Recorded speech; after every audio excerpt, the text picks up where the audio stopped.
Le titre de ce livre, Le christianisme paganisé, nous sommes présentement à la 54e partie de ce livre, partie 54. Il est écrit par le bien-aimé frère Frank Vaula, partie 54, chapitre 18. De plus, dans le grec original, la grande commission se lit après être allé sur votre chemin. Par conséquent, c'est une prophétie. Étant allé, pas un ordre, allez. Seigneur, le Seigneur n'a pas dit aux 12 apôtres d'aller, il leur a dit qu'ils iraient. Qui prêche l'évangile dans les actes? Qui prêche l'évangile dans les actes 5? Ces mêmes hommes, les apôtres. Fait intéressant, aucun chrétien à Jérusalem, autre que les 12 apôtres, n'ont prêché. Autre que les 12 apôtres n'ont prêché l'évangile jusqu'à ce que 8 ans aient passé. Ils ont appris Jésus-Christ dans le contexte de la vie d'Église avant qu'ils aient répandu la bonne nouvelle. D'ailleurs, quand les frères et les sœurs à Jérusalem ont commencé à répandre l'Évangile après que ces 8 années aient passé, elles ne l'ont pas fait par devoir. Il s'est spontanément produit quand elles ont été dispersées dans l'ensemble de la Palestine. À la différence des chrétiens aujourd'hui, les premiers croyants n'ont pas partagé le Christ à partir de la culpabilité d'un ordre ou du devoir. Ils l'ont partagé parce qu'ils se déversaient et coulaient hors de leur cœur reconnaissant et ils ne pouvaient pas s'en empêcher. Le processus de pensée de Joe au sujet de la mission de l'Église a été formé par deux choses. Le revivalisme du 19e siècle, en parenthèse, voilà le chapitre 1, et l'approche presse, en parenthèse, coupé-collé à la Bible. L'effet net de l'approche presse-papier. L'effet net de l'approche presse-papier. Reculons-nous et analysons l'histoire de Joe. Joe a excessivement maltraité le Nouveau Testament. Son motif est-il pur? Oui. A-t-il un cœur pour Dieu? Oui. Est-ce que ceci l'a gardé des mauvaises applications des Écritures? Non. Joe est venu au Nouveau Testament de la même manière que nous, avec les ciseaux et la colle, préparés à couper, coller et créer une base pour nos doctrines et pratiques préférées. L'effet net de l'approche presse-papier est tragique. Il a produit un amas d'églises sans aucune base scripturaire sur laquelle s'appuyer. En parenthèse, je parle de l'église institutionnelle comme nous l'avons aujourd'hui. Plus encore, il a produit une masse d'églises de maison, pro forma, mécanique, sans vie, sans couleur et stérile. Je me rappelle la vision qu'Ézéchiel a eue de la vallée des eaux desséchées.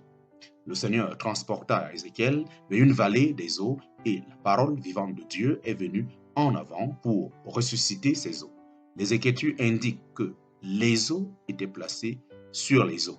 Les eaux se sont revêtues avec les tendons et la chair. Et quand le souffle de Dieu vint comme un vent impétueux, ces eaux mortes sont devenues une armée puissante. La plupart des planteurs d'églises et de maisons modernes peuvent être décrits comme des hommes qui sont venus à la vallée des eaux secs avec la colle, le fil, les aiguilles et les versets du Nouveau Testament à leur disposition. Ils ont pris les os et les ont collés ensemble, ils ont mis le fil par le tendon et la chair cousue par-dessus. Alors, ils se sont reculés et ont dit, regardez une église du Nouveau Testament construite sur le Nouveau Testament. Nous avons des anciens, nous nous réunissons dans une maison, nous n'avons pas un clergé professionnel, nous prenons une collecte chaque dimanche et nous prêchons l'évangile. Mais il n'y a aucun souffle impétueux et puissant.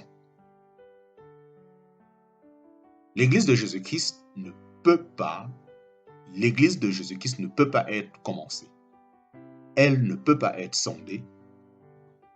Il n'y a aucun plan ou modèle que nous pouvons découper du Nouveau Testament en extrayant des versets tout en essayant de les imiter mécaniquement.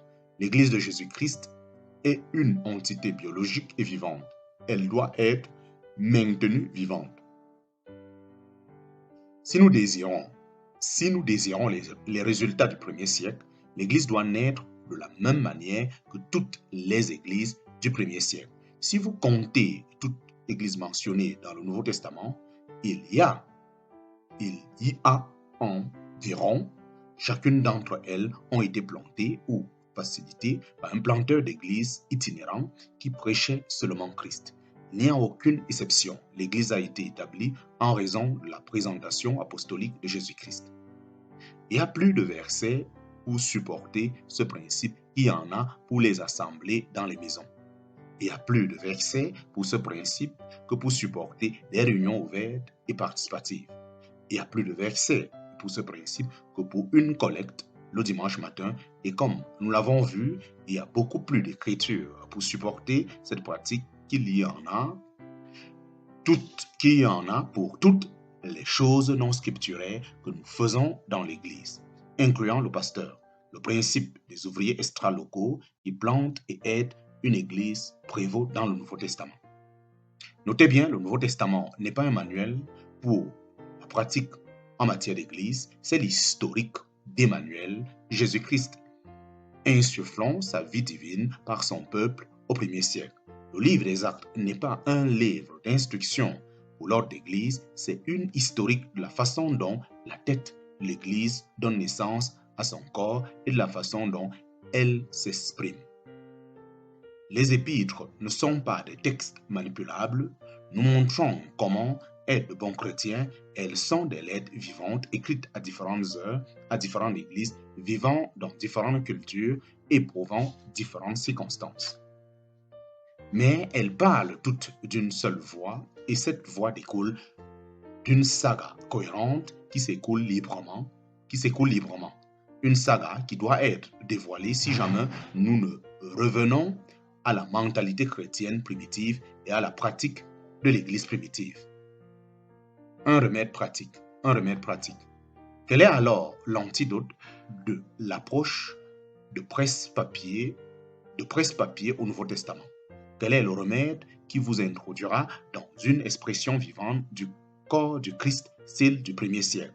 L'antidote commence par la compréhension de notre Nouveau Testament. Nous avons été conditionnés à approcher le Nouveau Testament avec un microscope et à extraire des versets qui découvrent ce que faisaient les premiers chrétiens. Nous devons abandonner cette mentalité entière, prendre du recul et jeter un coup d'œil frais dans les Écritures. Nous devons réapprendre la totalité du drame, du commencement jusqu'à la fin. Nous devons apprendre à regarder le Nouveau Testament panoramiquement, pas au microscope. F.F. Bruce, un des plus grands auteurs de notre temps, fait un rapport impressionnant. Il a dit que quand vous lisez les lettres de Paul, c'est comme écouter seulement que la moitié d'une conversation téléphonique. On a assez fait dans le domaine de la recherche biblique au cours des dernières années que nous pouvons construire la saga entière de l'Église primitive. Avec reconnaissance, nous pouvons maintenant entendre l'autre côté de la conversation. Apprendre l'histoire de l'Église primitive traite pour toujours la fièvre de l'approche presse-papier au Nouveau Testament. L'étude de l'histoire mettra à nu les principes spirituels conformes dans tout le Nouveau Testament qui sont en Dieu lui-même.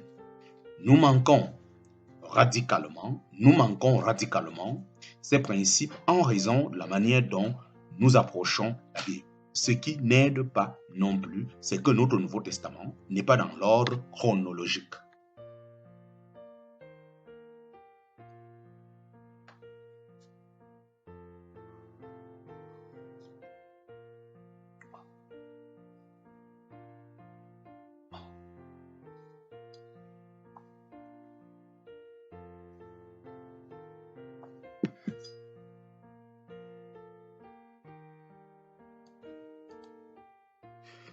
Quand vous apprenez l'histoire, vos versets doivent se marier et se plier à elle.